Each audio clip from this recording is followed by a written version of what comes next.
La société Hectare, spécialiste du terrain à bâtir depuis 25 ans, vous accueille dans ses nouveaux bureaux, boulevard Georges Besse, et vous présente Croco Hebdo.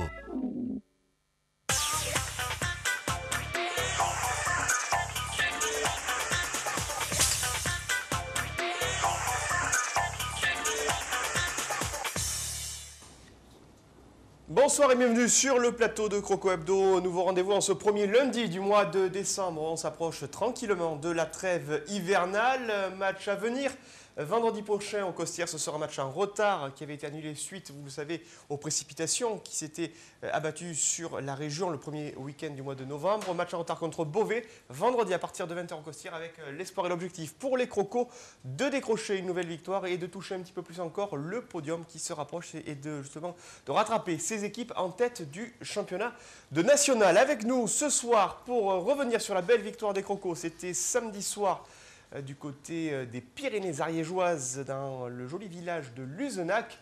Il est seul ce soir, il est un petit peu triste. Il s'agit de Patrick Champ. Bonsoir Patrick.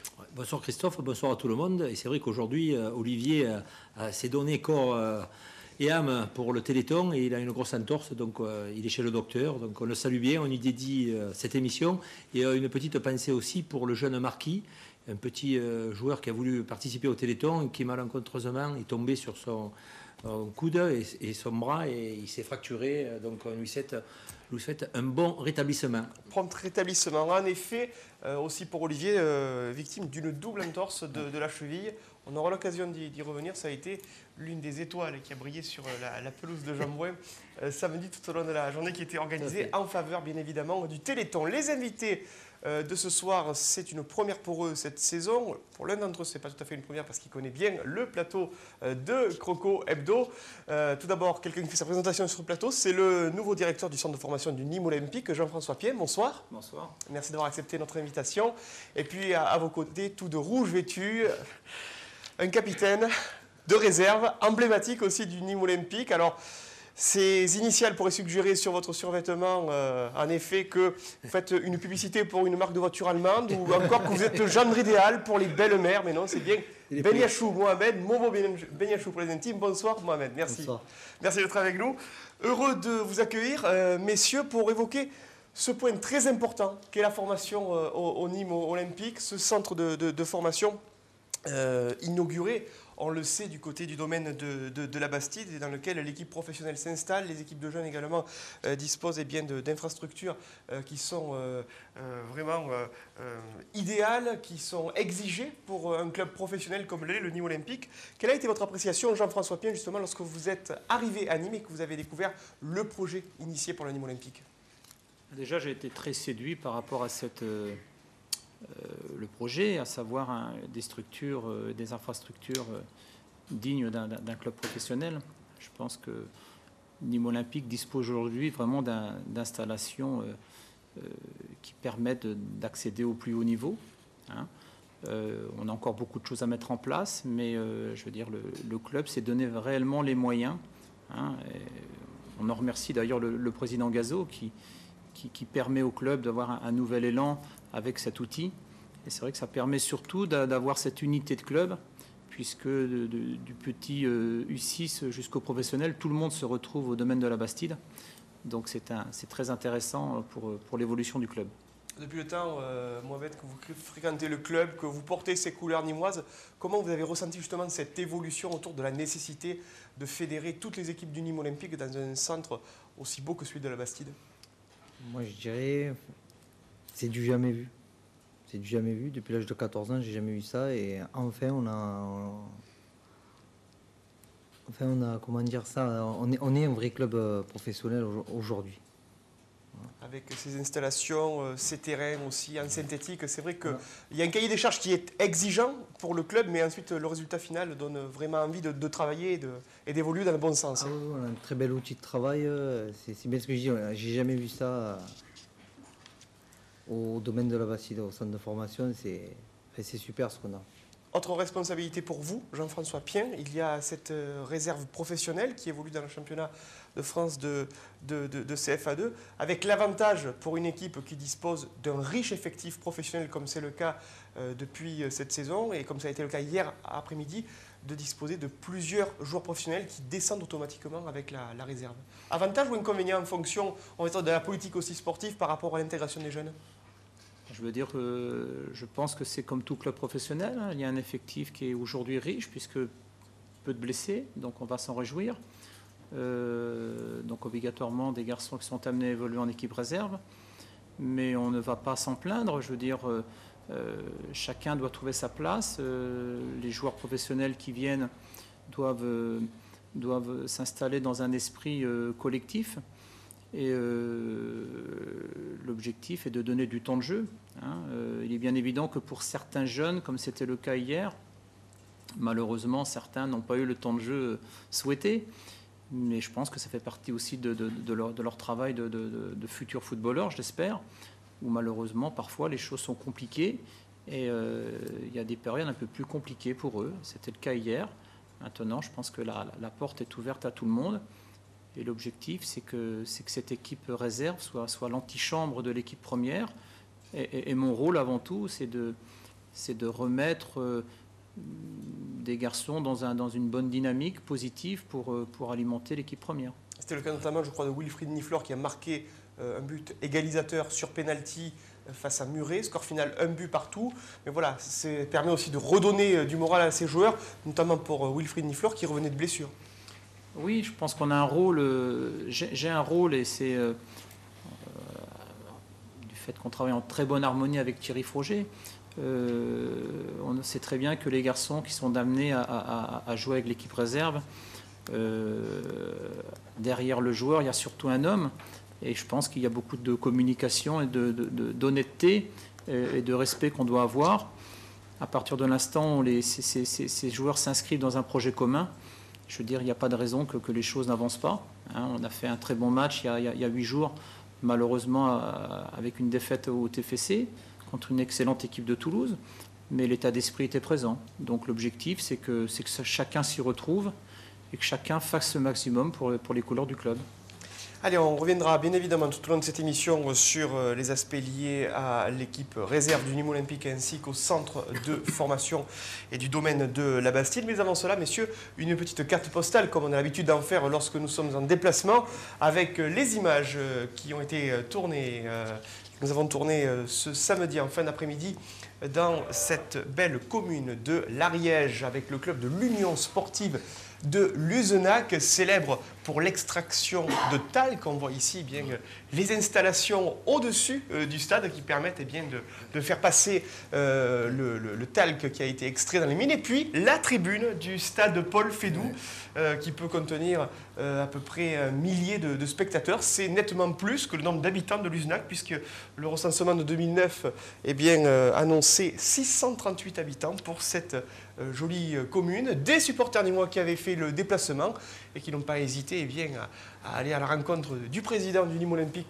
Jean-Louis Gazot, et bien sûr les objectifs du club. Et puis on était en famille, on voyait ici l'arbitre qui était en train bien de mettre ses chaussettes dans une petite loge qui était réservée. Et puis au fond, le massif pyrénéen en plein cœur de ce parc naturel régional des Pyrénées ariégeoises. Et puis la séance d'échauffement sous la conduite de Sébastien Jiménez avec Cyril Merville, bien évidemment, et Mathieu Michel, qui avait été choisi par Thierry Froger pour être sur le banc, et Darel Chaibani étant laissé à la disposition de la réserve du Nîmes Olympique. Et puis l'échauffement des joueurs de champ avec quelques surprises donc dans le groupe.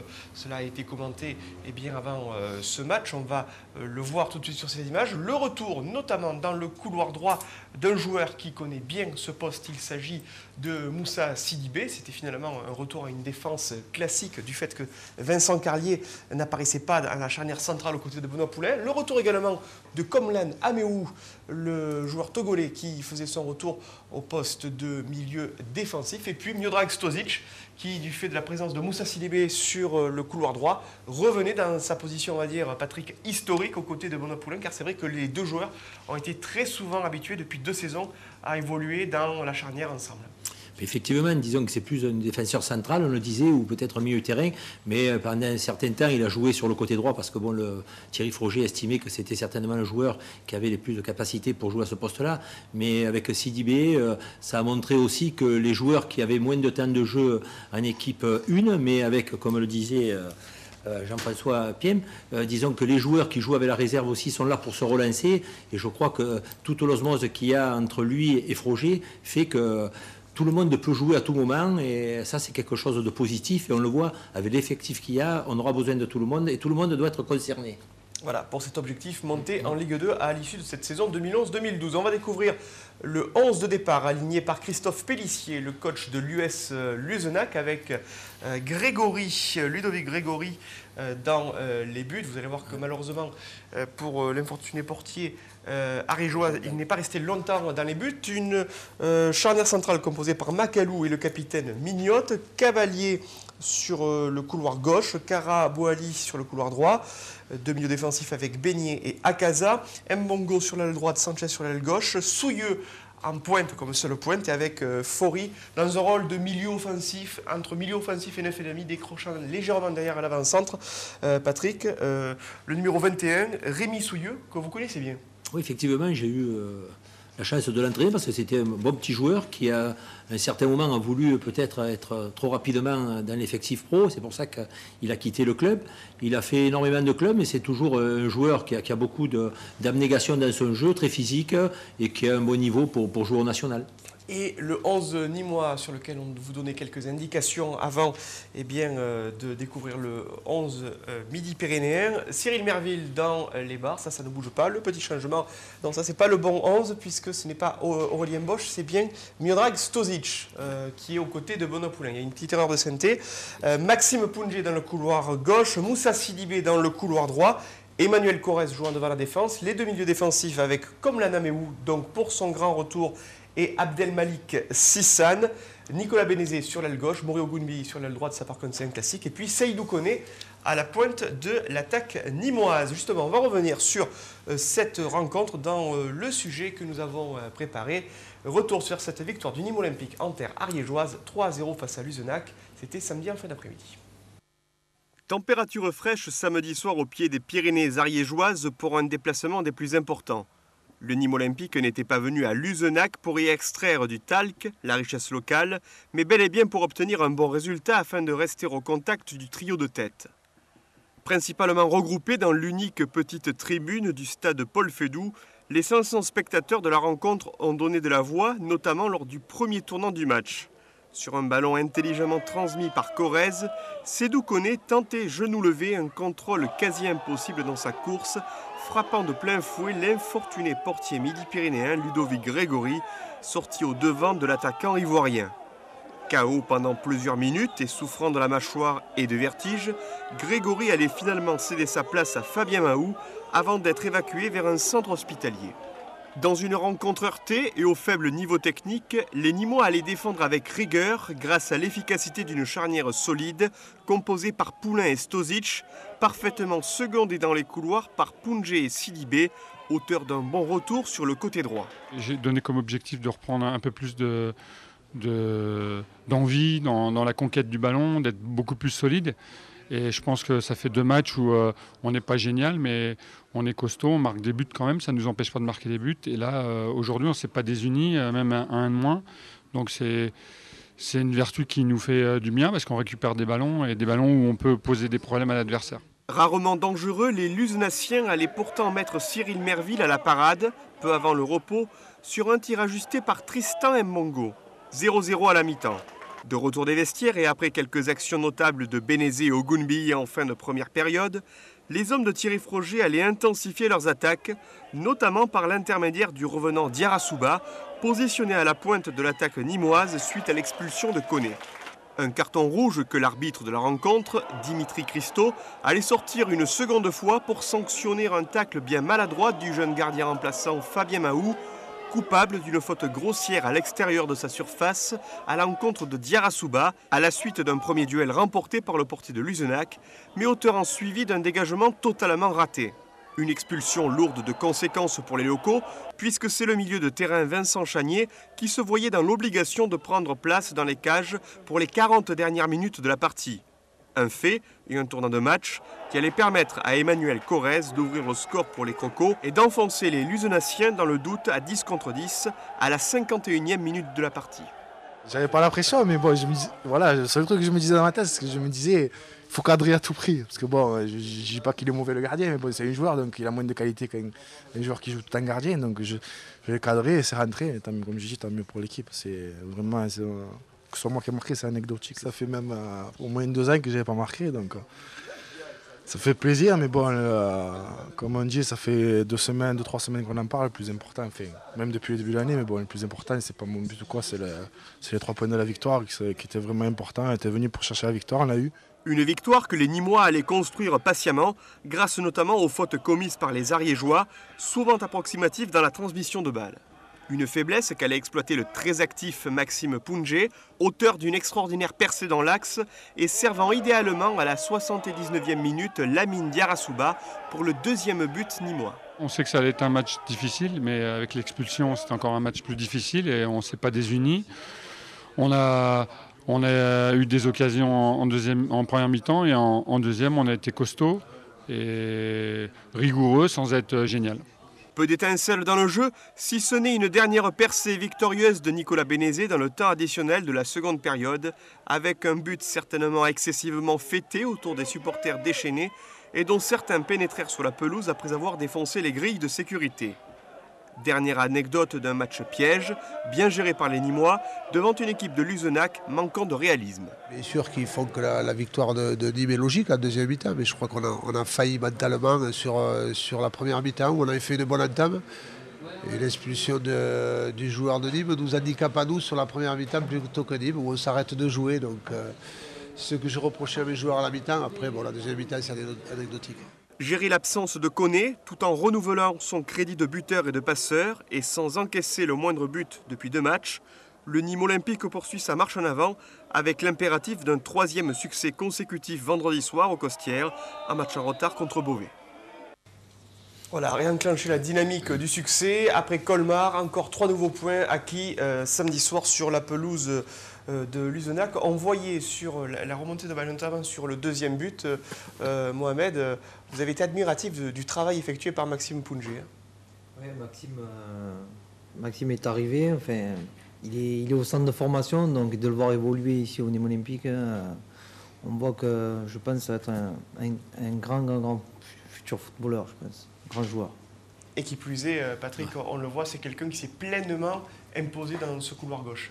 Ah ben disons que c'est certainement un des meilleurs joueurs latéraux du national. Et à sa jeunesse, il a un bon pied gauche, il a une bonne vision de jeu, il a donné un but superbe. Je pense que lui, il a fait son trou. Bon, il faut continuer à persévérer, à travailler et tout, mais je crois que c'est un joueur essentiel maintenant de l'équipe première du Nîmes Olympique. On va revenir sur les buts justement de cette soirée pour le Nîmes Olympique. Quelques actions du côté de Luzenac, mais on va revoir ici. Donc ça c'est l'expulsion de Sédou Koné. Et puis ici donc le but, le coup de patte parfait de Emmanuel Corrèze qui avait bien estimé d'une part la manière avec laquelle il devait cadrer sa frappe, alors qu'ici on voit sur le service en or de Maxime Poungé la manière avec laquelle Lamine Diarra ajuste le portier de fortune. On rappelle que c'était un joueur de champ qui officiait dans les buts. Et puis Nicolas Bénézé qui enfonce le clou, qui passe bien, qui prend bien l'intervalle, qui passe bien entre les 2 défenseurs pour aller crucifier le gardien une 3e fois.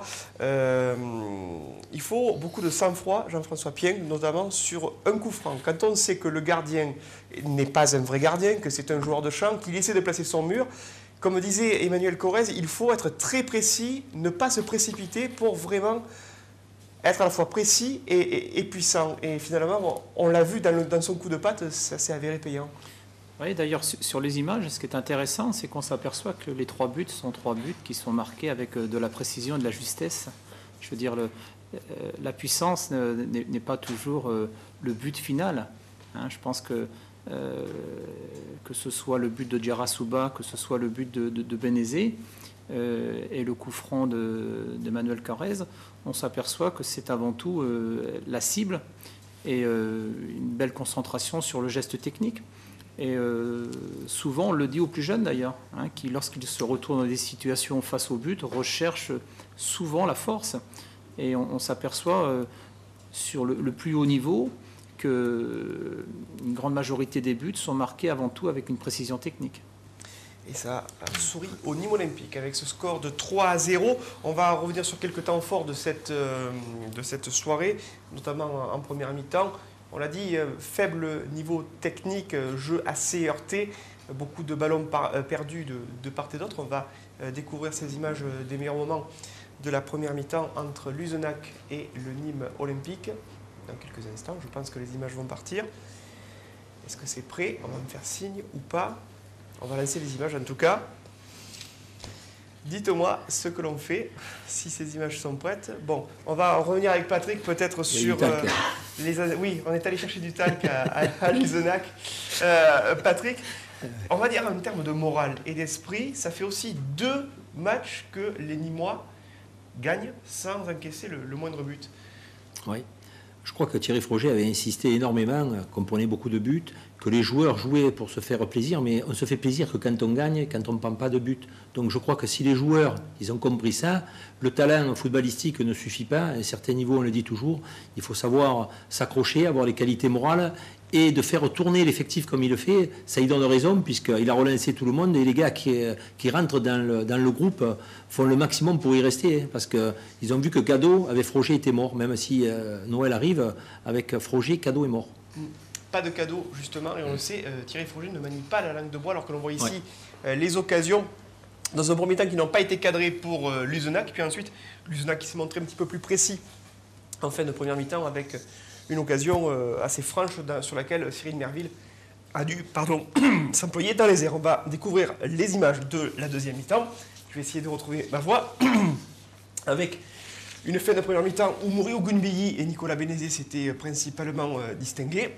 Encore quelques tirs cadrés du côté de Luzenac. Bonne relance. Non, là par contre, c'est en deuxième mi-temps, c'est une mauvaise relance du gardien remplaçant qui amène la faute terrible sur Lamine Diarra-Souba. Bien évidemment, le carton rouge est tout à fait logique. Cruel, en tout cas, pour les Ariégeois qui n'avaient plus de gardien à ce moment-là de la partie. Puis ensuite, un ballon cadré sur lequel le nouveau gardien s'est employé. Et puis ensuite, on a vu Nicolas Bénézé très percutant sur l'aile venir mettre cette défense ariégeoise en difficulté. Ici, Mouri Ogunbiyi n'a pas suffisamment armé sa frappe, par conséquent le défenseur a pu repousser le ballon qui aurait pu être cadré, et ensuite Luzenac s'est créé beaucoup moins d'occasions et la fin du match a été pleinement à l'avantage du Nîmes Olympique. On va observer une courte pause, on va boire un petit verre d'eau histoire de se remettre, de retrouver sa voix, ses esprits et de caler les interviews pour la seconde partie de l'émission, notamment avec Moussa Sidibé, Emmanuel Corrèze, et puis on aura l'occasion de revenir notamment sur le week-end footballistique du Téléthon, d'évoquer encore une fois le centre de formation, la photo officielle du Nîmes Olympique et puis le retour du décibélomètre, tout ça après une courte page de publicité.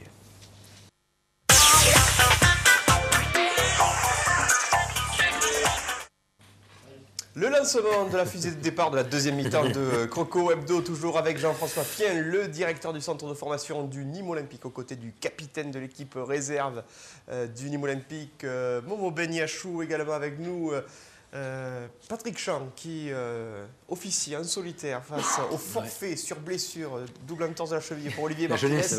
Olivier, on te salue et on te dédie bien évidemment. Cette émission, reviens-nous vite et en forme avec les quelques passements de jambes dont tu as gratifié le public du Téléthon samedi du côté de Jean-Brouin. On va revenir sur la victoire du Nîmes Olympique 3-0, c'était à Luzenac samedi en fin d'après-midi, avec les interviews, les réactions des joueurs. Et on a croisé un défenseur toujours très serein au moment de faire son analyse. Il retrouvait le côté droit dans lequel il a souvent brillé par le passé. Il s'agit de Moussa Sidibé. Ce soir, ça a été bien déjà d'une par rapport à la victoire, de deux par rapport à mon retour dans le groupe. Il y a beaucoup de choses qui sont passées ces derniers temps. Aujourd'hui, on a tourné la page par rapport à certaines choses. Donc, ce qui est important aujourd'hui, c'est de garder la dynamique qu'on a depuis 2 semaines par rapport à ce qu'on avait perdu. Mais sinon, c'est que du positif. Un match facile, c'est une équipe qui est très très difficile à jouer à domicile. On a vu par rapport à la prestation qu'ils ont fait chez eux, ils ont perdu une seule fois ici. Et puis bon, le terrain n'était pas facile, le contexte est un peu difficile par rapport aux Costières. Aujourd'hui, à défaut d'avoir bien joué, on s'est arraché. On est allé jusqu'au bout de ce qu'on devait faire. On devait aller ici pour se battre, on s'est battu et puis bon, on a obtenu ce qu'on devait obtenir. Oui, voilà, aujourd'hui, comme on s'était dit, aujourd'hui, les gars, il faut s'adapter à ce niveau-là. On sait que le national, c'est difficile, le national, tout se part par le combat. Aujourd'hui, on a relevé la tête, on sait qu'aujourd'hui, nos valeurs, c'est le combat avant les qualités. Et les qualités, comme on les a, ça vient automatiquement. On se bat d'abord et puis, comme on a les qualités, ça va venir tout seul. Moussa Sidibé en interview et puis le buteur heureux auquel on faisait référence dans la première partie de l'émission.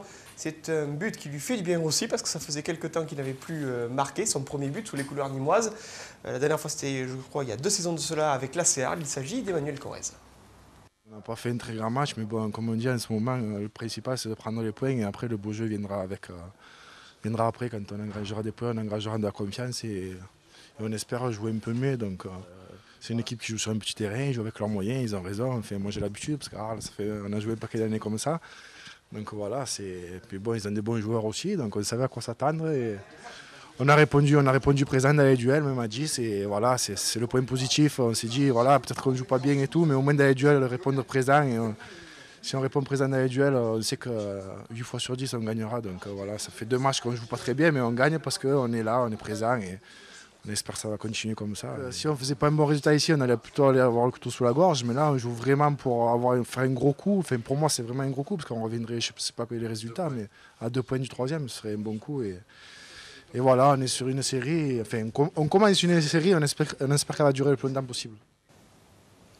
Et oui, et la série, on espère qu'elle continue vendredi à partir de 20h au Costières avec la réception de Beauvais, un match en retard.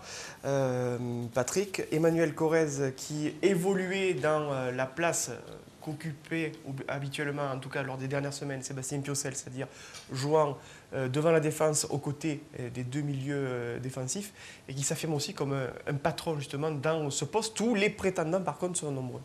Oui, ils sont nombreux puisqu'il il était remplaçant le dernier match. Quand il est rentré, il a quand même apporté son métier. On l'avait vu, on l'avait dit à l'émission, on avait dit qu'il avait apporté son métier. Et là, il a confirmé parce que le but qu'il marque, comme le disait Jean-François Lapiem, il marque un but de gaucher. Il a bien roulé sa balle. Il a mis au bon moment. Ça a juste tapé devant le gardien de but. Même si ce n'était pas un gardien de but, je pense que le titulaire aurait souffert aussi. Donc c'est quand même un joueur qui va nous apporter. Il pensait que ça serait peut-être plus facile que ça, mais maintenant je crois que dans sa tête il est bien et quand on le voit parler comme ça, je crois qu'on pourra compter sur un guerrier supplémentaire pour le Nîmes Olympique.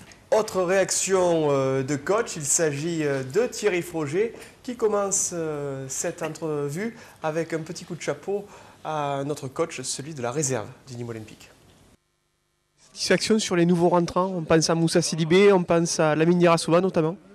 Ouais, c'est des gars qui ont travaillé beaucoup avec Jean-François, dont Pien, en CFA2, avec moi aussi à l'entraînement. Et ils ont fait des rentrées intéressantes. Il y a eu un changement tactique pour Comme Lanameou, mais il avait fait une bonne semaine, donc c'est bien, il y a de l'émulation. Et tant que l'équipe gagne, l'entraîneur aura toujours raison et les joueurs vont faire des efforts pour revenir. Voilà, c'est très bien. Et des joueurs aussi vont faire des efforts pour rester. C'est ça l'essentiel. Et je pense que ouais, ça fait partie des matchs qu'il faut gagner, parce qu'on a du retard à faire. Mais c'est les points qui vont compter, ça c'est évident. On a été beaucoup plus sollicité dans l'engagement, dans la solidarité. Et je pense qu'on a répondu présent. Il y a peu d'équipes qui ont gagné ici. Il y avait Épinal qui avait gagné ici au mois d'août. Et voilà, on l'a bien préparé. On s'est entraîné sur un petit terrain cette semaine. Les joueurs ont répondu présent dans la concentration parce que l'environnement n'est pas facile. Je pense qu'on a rempli notre contrat et pour l'avenir, c'est mieux. Il y a encore du travail à faire, mais c'est bien. À 1-0, on s'est arrêté un peu, comme on fait souvent. Et on est un peu neutre. C'est-à-dire que Et puis l'adversaire a changé. L'adversaire a été perturbé à se retrouver un de plus. Jusqu'à la mi-temps, il n'y a pas eu de propositions tactiques différentes. Ils sont passés à 2, mais même en début de deuxième, ils n'étaient pas très bien. Et dès qu'on a ouvert le score, ils sont lâchés. Et nous, en fait, on gère, mais statique. On est statique. Et je pense qu'il fallait garder cette envie d'aller vers l'avant, de porter le ballon plus haut, puisqu'on savait que le gardien n'était pas un gardien. Donc, tant qu'on n'avait pas mis le deuxième, je pense qu'il y avait toujours d'inquiétude parce que c'est une équipe qui ne renonce pas et il faut faire très attention. Jean-François Pien, on retrouve dans les paroles de Thierry Froger à la fois toujours beaucoup de lucidité, mais toujours beaucoup d'exigence vis-à-vis de ses joueurs. Je pense que c'est tout entraîneur. Je veux dire, on se doit d'être exigeant. Ça me paraît la base du travail. Et je pense que le joueur a besoin de sentir une exigence.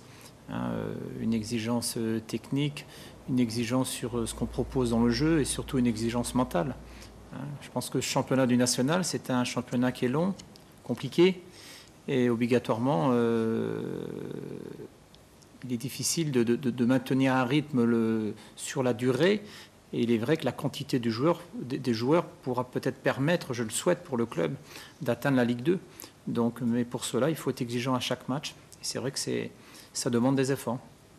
Et pendant que nous réalisions l'interview de Thierry Froger, Christophe Pellissier, le coach de l'US Luzenac, répondait aux questions de notre confrère La Dépêche. Par conséquent, on s'est vite hâté dans le couloir des vestiaires pour faire une interview à l'ancienne, un petit peu de profil, mais la réaction de Christophe Pellissier.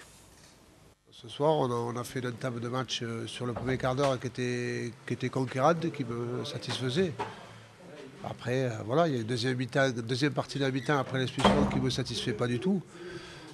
Après, voilà, il y a cette expulsion du gardien plus but derrière qui nous coûte cher. Après, quand on perd 2 gardiens dans une partie, c'est quand même un truc incroyable. Mais on s'aperçoit que souvent, quand on est au fond du classement, il se passe des choses incroyables. Partie aussi des choses inattendues du national. Vous avez souvenir, messieurs, justement, de voir autant de gardiens sortis au cours d'un même match? Non. Personnellement, c'est quelque chose, je crois, de très rare. Je veux dire, une expulsion de 2 gardiens, c'est... Expulsion et blessure pour l'autre. Voilà, c'est quand même très rare. Il y a une histoire du Nîmes Olympique, le temps en 72-74, l'histoire du pauvre Luigi Landi qui était le gardien numéro 1. Après, il y avait Henri Malabab qui se fracture tibia péroné à un entraînement.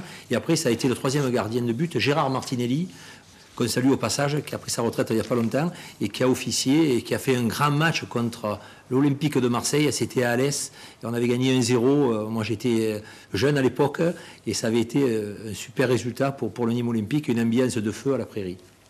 Allez, on va redécouvrir les résultats de cette 17e journée du championnat de France de national avec le carton réalisé vendredi soir par Niort qui est allé s'imposer 5-1 sur la pelouse d'Orléans.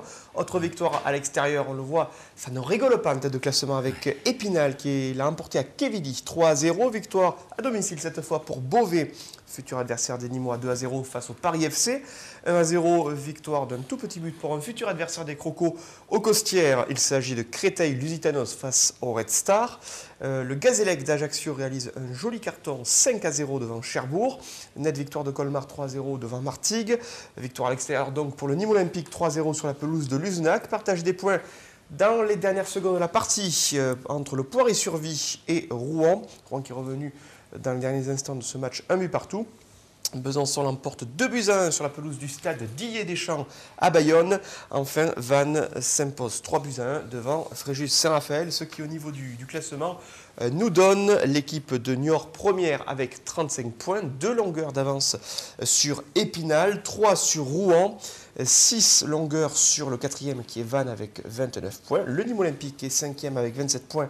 Et toujours ce match en moins, donc vous avez bien calculé, messieurs, si Nîmes l'emporte vendredi, eh bien Nîmes deviendrait 4e et dépasserait Vannes et serait donc à 2 longueurs de la 3e place détenue par Rouen. Mais on le voit, c'est assez serré. 6e ex-aequo, Orléans et le Gazélec. 8e avec 24 points, le Paris FC, le Poiré-sur-Vie, Fréjus Saint-Raphaël et Quevilly. La 12e place est occupée par Colmar avec 22 points. Une longueur d'avance sur Créteil et Martigues, 2 sur Beauvais, 16e Cherbourg avec 19 points, 2 longueurs d'avance sur Luzenac qui est 17e, ferme la marche avec un très faible écart de points, Besançon, le Red Star, ainsi que l'Aviron Bayonnais. On l'a dit, match aux Costières en retard ce vendredi à partir de 20 h, et puis la semaine suivante, ce sera la prochaine journée de nationale, 18e, avec Épinal, Beauvais, Besançon, Fréjus-Saint-Raphaël, Red Star, Le Poiré-sur-Vie, Bayonne, Orléans, Martigues, Luzenac, Cherbourg-Colmar, Niort, Quevilly, Nîmes, Créteil et Rouen-Vannes pour les matchs du vendredi à 20 h. Et puis le samedi à 18 h, le Paris FC recevra du côté du stade Charletti le Gazélec Ajaccio. Voilà en ce qui concerne les résultats, avec, on imagine, cette mobilisation de tous les instants, parce qu'on sent, Mohamed, que dans les esprits des joueurs, et on l'a senti dans les paroles notamment d'Emmanuel Corrèze, la 3e victoire consécutive peut créer cette dynamique pour permettre à Nîmes vraiment d'accrocher ce podium. Ben c'est tout ce qu'on espère, parce que nous, au centre de formation, on est tous avec eux. Donc notre objectif, c'est, en gros, si l'équipe première est malade, tout le monde est malade. Donc le but est de vite remonter en Ligue 2, et cette victoire fait du bien dans les têtes, vraiment dans les têtes de tout le monde. Donc à confirmer contre Beauvais pour être sur la bonne lancée, vraiment. Et commencer à tutoyer ce podium, ce qui fera du bien dans le mental des joueurs. Justement, les joueurs, leur temps de jeu, on va redécouvrir les 5 joueurs les plus employés depuis le début de la saison par Thierry Froger. Benoît Poulain, le capitaine, est toujours premier avec ses 1440 minutes en 15 matchs. Deuxième, Maury Ogunbiyi, 1328 minutes avec le même nombre de matchs. Vincent Carlier glisse à la 3e place du fait de sa non-participation à cette rencontre avec 1252 minutes en 14 matchs. Maxime Poungé est 4e avec 1179 minutes en 14 matchs. Et puis un autre joueur important dans le 11 nîmois, Patrick, il prend la place logiquement de Haidar Al-Shaibani, qui n'est plus dans l'équipe en tant que titulaire. Il s'agit de Abdelmalik Sissane, qui fait partie des milieux défensifs qui, sur le côté droit, est régulièrement employé par Thierry Froger. Oui, il a explosé, il a su saisir sa chance. Et maintenant, il faut qu'il confirme, parce que bon, chaque fois, on se remet en cause. C'est un jeune joueur, il ne faut pas que la tête enfle, qu'il croit que c'est arrivé, parce que bon, on l'a vu avec Parpex qui a du talent aussi, qui est redescendu. Donc, il faut s'accrocher, et il ne faut pas croire que c'est arrivé pour lui. Mais c'est vrai que c'est un joueur d'avenir et qui confirme tout le bien qu'on pense de lui. Et comme le dit Thierry Froger, ensuite la place, il faut savoir la garder, parce que rien n'est acquis. Le classement des meilleurs buteurs avec Seydou Koné, qui est toujours le meilleur artilleur côté Croco, avec 11 réalisations devant Steve Agui, 4 buts. Avec 2 buts, donc, on retrouve Nicolas Bénézé qui remonte donc à la 3e place ex-aequo avec Maury Ogunbiyi, Jonathan Parpex, Benoît Poulain, Miodrag Stozic. Et avec une réalisation, Emmanuel Corrèze, Lamine Diarra-Souba, Abdelmalik Sissane, ainsi que Issouf Ouattara, de nombreux buteurs. Du côté des passeurs, toujours Maury Ogunbiyi, premier avec 11 passes décisives, Seydou Koné, 3 passes, et avec une passe, Abdelmalik Sissane, Emmanuel Corrèze, Jonathan Parpex, Benoît Poulain et Maxime Poungé pour son remarquable travail sur le but de Lamine Diarra-Souba. Jean-François Pied, lorsqu'on voit le nombre de buteurs, autant différents, il y a des défenseurs, il y a des milieux défensifs, il y a des attaquants qui jouent plutôt sur les ailes, et puis forcément des avant-centres classiques. Quel enseignement on tire justement de cette diversité, de cette capacité de l'ensemble des joueurs à pouvoir aller au but? Bon, il est vrai que Seydou Koné représente quand même une valeur au niveau du gros potentiel offensif. Hein. J'entendais lors de vos dernières émissions la dépendance Koné. Mais il est vrai que lorsqu'il y a d'autres garçons qui sont en mesure de marquer, ça montre aussi une certaine fraîcheur. Hein. Il est toujours intéressant et important pour un groupe, même si Seydou Koné est le buteur de l'équipe, de savoir qu'on a aussi la possibilité avec d'autres garçons de marquer. Donc ça permet aussi au groupe d'être un peu plus léger mentalement et d'aborder les rencontres pour celles de vendredi prochain, en sachant qu'à tout instant, on a aussi des garçons qui sont capables de marquer. On va repartir du côté du domaine de la Bastide. C'était mercredi dernier pour la photo officielle du Nîmes Olympique.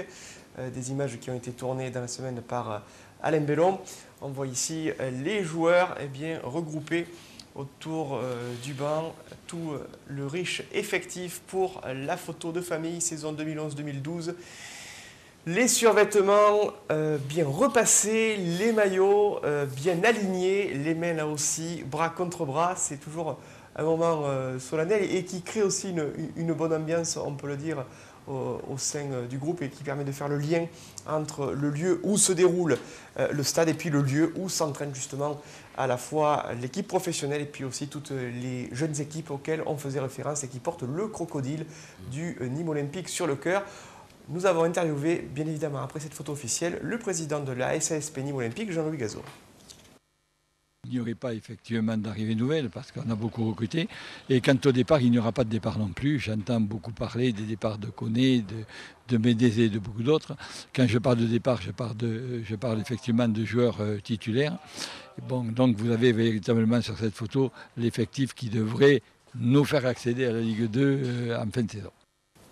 Voilà, on attend toujours le conditionnel, mais vous voyez bien que l'objectif c'est la Ligue 2 et que finalement, on va dire le traumatisme, Patrick, d'il y a 3 saisons, avec le départ, rappelez-vous, au mercato d'hiver du meilleur buteur qui à l'époque était Boubacar Kébé. L'an passé, le double départ de Benjamin Moukanjo et de Jonathan Haïté avait laissé des traces auprès des supporters, auprès de l'opinion publique. Là, en tout cas, Jean-Louis Gazot semble assez clair dans ses propos. Je crois que le club ne va pas faire pour une 3e fois des erreurs. Je crois qu'on avance avec les erreurs et je crois que cette année, il n'y aura pas de départ. Et il faut garder un groupe qui, maintenant, est sur de bons rails et en espérant que ça va continuer. Et on le souhaite que ça continue de la sorte dans une bonne ambiance, comme c'était le cas samedi, dès les premières heures de la matinée, pour déguster saucisses, merguez et rosé. Non, pour s'échauffer, pour chausser les crampons, bien évidemment. L'instigateur de tout cela, il s'agit de notre bien-aimé consultant, Patrick Champ. Rendez-vous pour le Téléthon. Le sujet est signé Olivier Michel. Pour le compte du 25e Téléthon, l'amicale des anciens du Nîmes Olympique a organisé un match au sommet. L'équipe des élans nîmois, dissoute il y a 2 ans à cause d'ambitions européennes personnelles, affrontait la vaillante équipe de TV Sud avec à sa tête un préparateur physique des plus exigeants. Il y a eu les merguez au départ, les saucisses, un petit verre de rosé et puis tout va bien se passer. Il faut dire que la sélection a été des plus rudes. Alain est un ancien maître Shaolin qui lève la jambe comme personne. Christophe est le seul rugbyman à être contre l'arbitrage vidéo. Patrick, un ancien du Nîmes Olympique, a gardé tous les réflexes de la grande époque. Ajoutez à cela Claude, le ballon qui dort 2018, et Laetitia, qui court avec ou sans ballon, et vous obtenez une équipe de choc. Bref, tout pour réussir un match parfait, mais c'était sans compter sur la stratégie établie par les élans nîmois, qui avaient dans leur ligne de mire l'attaquant phare de l'équipe, Olivier Martinez. Oui, effectivement, on a prévu de le marquer de près. À la culotte, c'est Laurent qui s'en charge. Pour l'instant, il le fait très bien. Et ce qui devait arriver arriva, alors qu'Olivier attaquait un attaquant.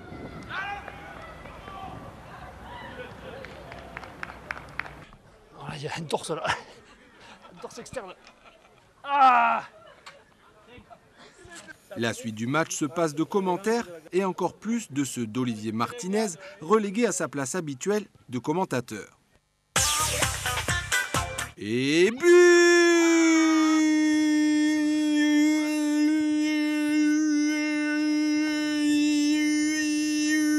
à 10, on s'arrête, promis.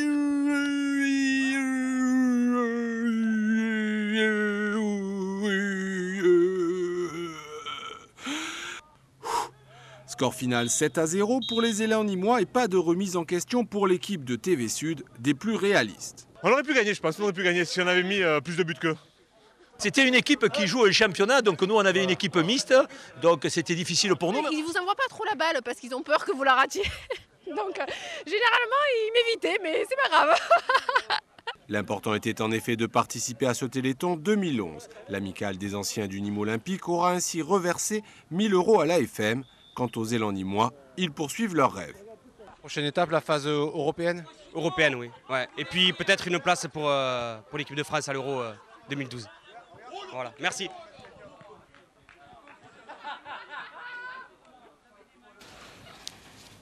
Et on parle d'ores et déjà, vous l'avez vu, de l'Euro 2012. En tout cas, un grand salut et félicitations à l'équipe de TV Sud avec notre réalisateur Alain, avec un toucher de balle absolument magnifique, un prompt rétablissement à Olivier Martinez. Également félicitations à notre patron Christophe, qui a été lui aussi très actif sur la pelouse de Jean-Bouin.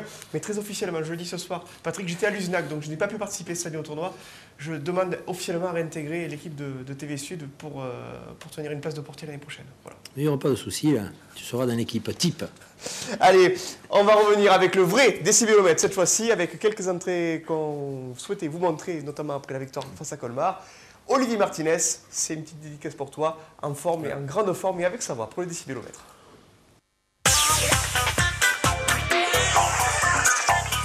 Allez, Steve Agui qui a marqué lui aussi un... Bien joué Corrèze. Ouais. Aïe aïe aïe. Allez, le but! Oh, le but! Oh, le but Sissane avec un bon ballon redonné par Malik Sissane. Par Koné. Superbe but de Sissane. Goal de Malik Sissane. À un moment où on attendait le moins finalement. Ouais. Et le premier de sa saison, Malik Sissane qui vient récompenser un début de saison magnifique du milieu. Sissane qui est allé faire jouer le porteur. Allez Agui, c'est à toi de faire jouer. Maintenant Parpex. Parpex, ça c'est super de la part de Parpex, ça c'est très bien joué. Allez, voilà, c'est bien. Eh oui, c'est très bien ce qu'a fait Parpex. De la part de Parpex. Il n'y a pas d'enjeu. Allez, il y a un 2 contre 1 à faire. Il y a un 2 contre 1. Oui, superbe but de Agui qui marque son troisième but. Et Steve Agui qui marque son troisième but à 3 rencontres. Et ça, c'est encore grosse faute du milieu new-yorkais, mais très belle anticipation de Parpex en défendant très haut. Il conserve toujours les jeunes et c'est vrai que Kagui, quand il est rentré, n'avait pas fait une prestation exceptionnelle. C'est normal qu'ils soient sortis du groupe. Allez, attention, ce centre à venir de Gounbi. La tête de Koné, but! Centre et but magnifique de Koné qui nous fait une pirouette fabuleuse. Oh là là là là! Venu d'ailleurs. Très solide. La défense rouennaise. Un ballon qui revient par chance à Koné qui s'est retourné. Il est face au gardien. But de Koné. Super but de Seydou Koné. Il est mérité du hors-jeu. C'est à la limite, ouais, tout à fait, mais bon. Et ce qu'on venait de dire à l'instant, c'est concrétisé. Enfin, un but pour le meilleur attaquant de ce début de match, Koné, qui a fait preuve de beaucoup de métier. Allez, c'est frappé, c'est bien coupé, c'est but! Superbe but! Largement mérité pour les Crocos! Ah oui, superbe but! Une galette fabuleuse de Yumi.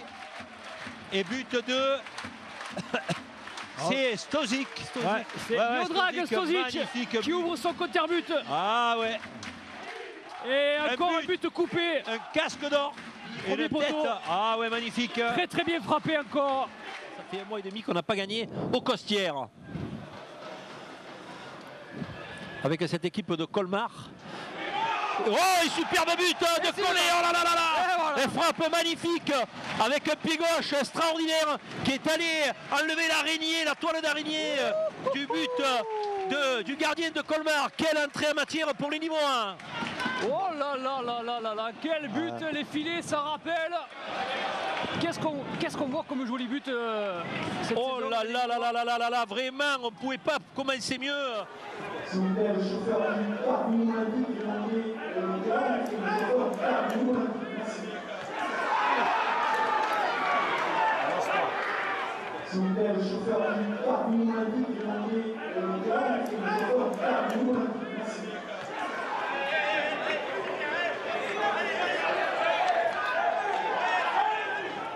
Belle récupération là. Corrèze qui fait un très très bon début de match.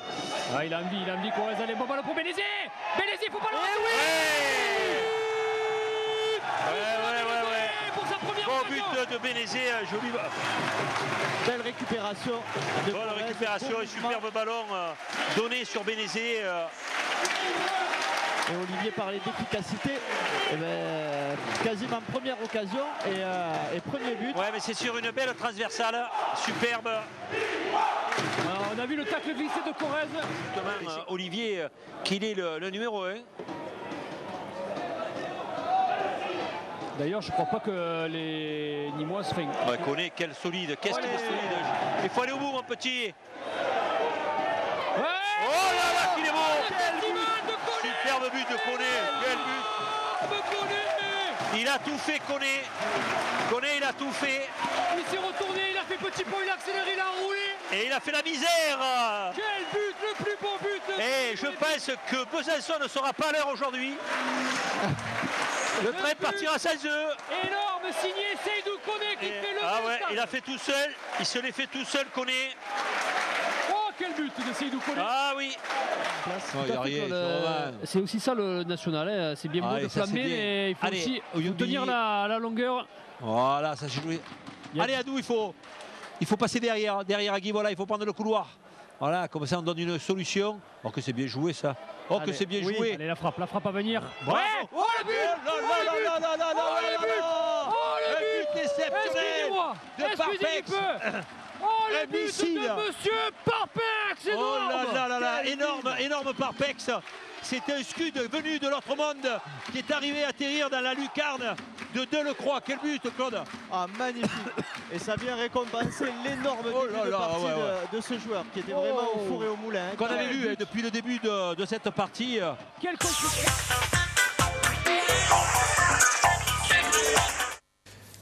Et plus les semaines passent, plus le décibélomètre donne du sourire à nos invités. Quelle est votre appréciation, Jean-François Pien, justement, sur ce petit top but que nous mettons à jour chaque semaine? C'est toujours agréable de voir des buts. Hein. Donc, et puis derrière ce but, on voit le plaisir que ça peut procurer. Donc je pense que c'est la beauté du sport, c'est la beauté du football. C'est-à-dire que lorsqu'on peut se retrouver et puis célébrer un but, c'est ce qu'il y a de plus beau.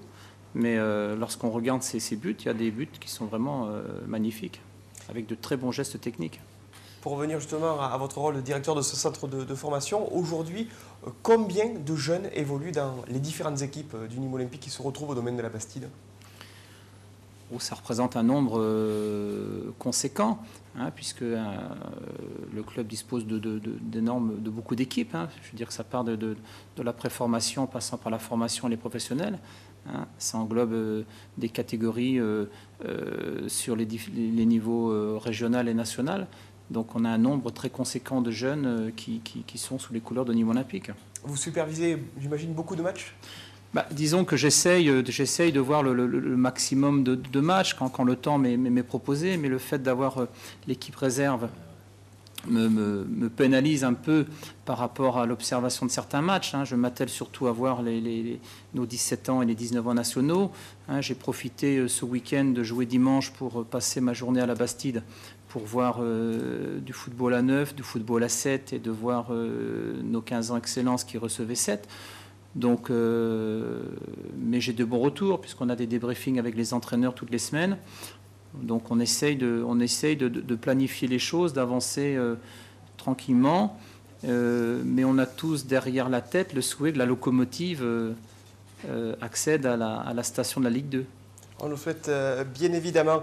Un mot sur le capitaine qui est à vos côtés. C'est toujours un plaisir que de collaborer avec un croco comme Momo Beniachou. Sans aucune démagogie, parce qu'il est à côté de moi, mais Momo, c'est un garçon que j'ai découvert, qui, je crois, a traversé les couleurs du club hein, depuis petit. C'est quelqu'un qui est chaleureux, c'est quelqu'un qui est généreux, et je pense qu'il a un rôle essentiel auprès des plus jeunes. Hein, je pense qu'il est apprécié et respecté, non seulement des plus jeunes, mais même des professionnels. Et c'est un vrai plaisir de travailler avec Momo. Il commence à rougir, non? Aussi rouge que le survêtement. Sur la différence aussi d'appréciation sur la mentalité, vous avez dirigé notamment la réserve de Reims. Le fait de venir à Nîmes, est-ce qu'il y a une philosophie, on va dire, footballistique qui est plus méridionale et qui vous change de ce que vous avez pu connaître du côté d'Auguste Delaume? Oui, bien sûr, les régions sont différentes. Hein. Je disais en préambule de l'émission que ça doit être ma 7e ou 8e région. Donc chaque région est atypique, mais c'est vrai qu'ici c'est atypique. Hein. C'est le sud. Mais j'ai beaucoup de plaisir à travailler ici. J'ai beaucoup de plaisir puisque je pense qu'il y a un challenge très intéressant. Il y a une volonté, on l'a dit en début d'émission, un outil qui est formidable Et seulement, je pense qu'il faut de la patience, hein, il faut du travail. Mais le bonheur d'être sur les terrains tous les jours est présent. Donc je pense que la finalité d'un entraîneur, mais aussi du joueur, c'est d'être passionné. Et le plaisir de se retrouver pour entraîner, c'est intéressant. Mohamed, le prochain match de la réserve sera quand? Lormont, mais suspendu. Bon. Donc il faudra attendre pour voilà. le prochain match du côté de l'annexe des Costières. Voilà, c'est bien ça. Je voudrais rajouter que je pense que le club a trouvé un bon formateur. C'est quelqu'un qui est posé, qui est mesuré, qui ne connaît pas trop le club, qui va se faire vite ni moins, mais quelqu'un de l'extérieur, je crois que c'est bien. Et je crois qu'aujourd'hui, il a montré aux téléspectateurs qu'on pouvait être un bon footballeur, tout ça, avoir la tête sur les épaules et être complémentaire de partout. Donc chapeau à lui, on lui souhaite plein de succès au niveau olympique. Merci messieurs d'avoir été avec nous ce soir. Bon vent donc à la tête de ce centre de formation et de la réserve professionnelle. Jean-François Pied, merci. Mohamed Beniachou aussi d'avoir été avec nous ce soir. Patrick, rendez-vous lundi prochain aux côtés d'Olivier. Même avec des béquilles, il sera présent, on vous le promet. Et il va se mettre en voie pour vendredi pour commenter les beaux buts du Nîmes Olympique face à Beauvais. Merci de votre fidélité à Croco Hebdo. Rendez-vous lundi prochain et allez Nîmes. Allez Nîmes, au revoir.